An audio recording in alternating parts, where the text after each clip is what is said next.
If we had all night, I've got about 30 or 40 favorite Muriel compositions that I'd like to hear. And but you were telling me earlier there's something you had worked out where you took a technique that Chet had showed you and extended it to make the thing work. Right. Chet showed me a technique that he'd worked on with Lenny Breau, and he showed me that you do one harmonic note with just by touching with your index finger at the 12th fret and plucking with your thumb, and then with your ring finger you can play just a natural note. And so by alternating a harmonic and a natural note, you get this, so that they all sound like harmonics. So it's a little trick where it sounds like twice as many harmonics as it really is. And so I was in the middle of writing a piece for guitar and orchestra, and I thought, well, maybe I'll use that for, behind what the strings are doing. But I wanted it stretched out a little bit longer, and it kind of went away too soon. So I thought, well, look, I've got two fingers hanging here. And so the strings are playing, da, da, da, da, da, and I wanted the guitar part to go down like this. So I figured I would just use one harmonic and then two notes, and then do it the opposite direction the second time, like this. And that way it gives me a little bit longer stretch, and then I just add the melody note by playing a rest stroke at the same time as I'm doing the harmonic.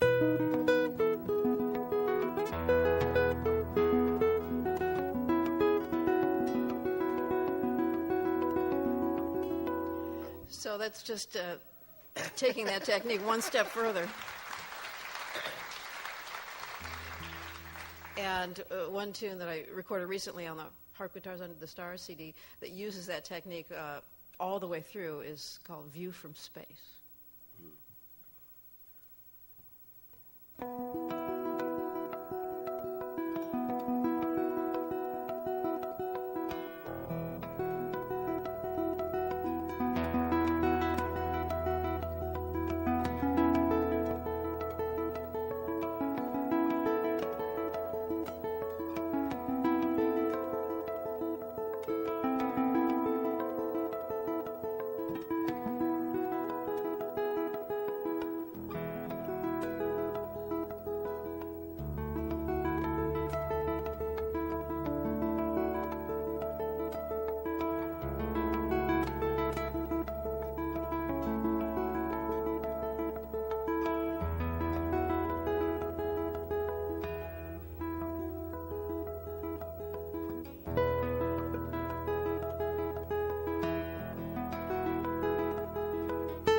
B97 FM, real radio for real people. So already you're beginning to hear the diversity of what comes out of Chet's imagination as it moves forward into the future. The theme of our program today, I might add. I'm going to bring a couple of folks up here that learned in a different way than all of us have learned so far. I see Megan and Ben realizing I'm talking about them. This is Megan Taylor Anderson and Ben Hall.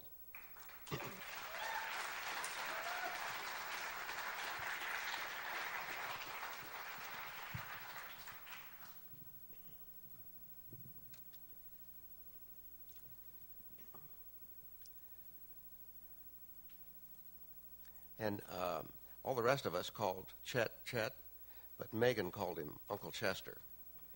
And that's because he was your great uncle. Is that right? Yeah. Right. So.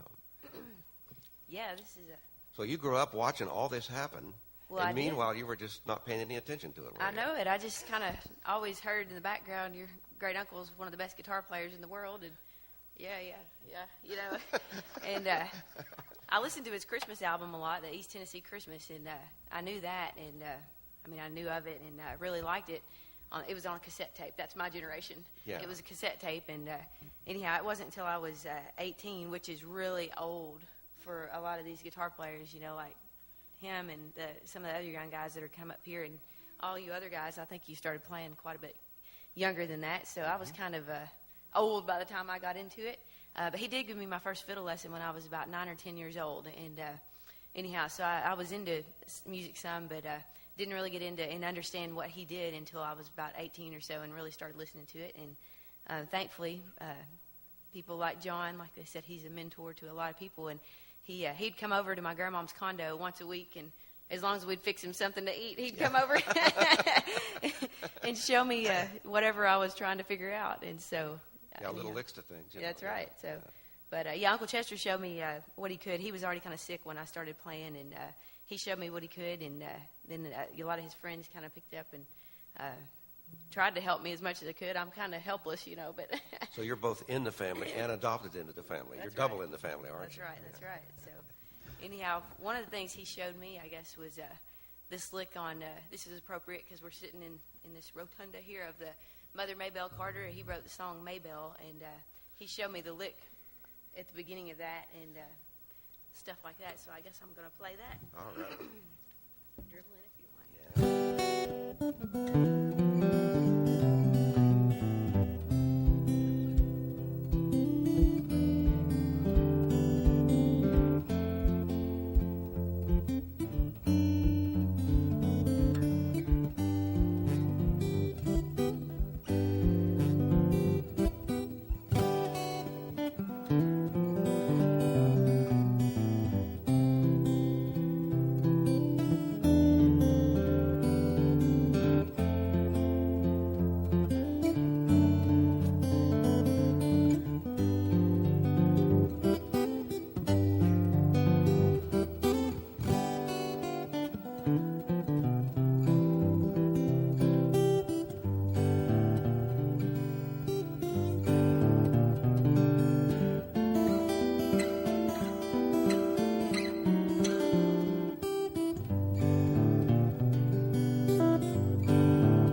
music that we now associate with Chet didn't come from nowhere. And as a matter of fact, it kind of came out of Kentucky. It's this idea of like playing the accompaniment with your thumb and playing the melody with your fingers. And Ben grew up in Kentucky and hung out. Almost. Huh? Almost. Almost in Mississippi, yeah. Oh, okay. How'd you get up in Kentucky? He sounds like a Kentuckian when he plays. Oh, that's where it is. Okay. Was Moon in? Moon was in Arkansas at the time, and we. Oh my gosh, there was. Yeah, it's a southeast thing, right? Yeah. Yeah, that's right. Just failed my geography lesson. It's a regional somewhere thing, east of the John. Mississippi, you know. That's right, and we went up to Arkansas in the Mountain View area for a weekend. Oh yeah, once, yeah. and, happened to meet Moon up there one weekend, and I'd heard one Chet album. It was called Back Home Hymns. You may remember that one. And not a lot of thumb picking on that album, but I sure was. I was infected pretty quickly. When I met Moon a couple years later, I found out that real people could do it. I'd never heard a real person do it, you know, other than the record. And his style was a little different with the ragtime feel and very acoustically driven with a little extra note playing some of those old rag songs and some of the old pop tunes. And I picked out 3 of my favorite ones that Moon showed me if I could play those. Oh, man, this is great. This is how this tradition is passed around. That somebody showed me is the operative word here.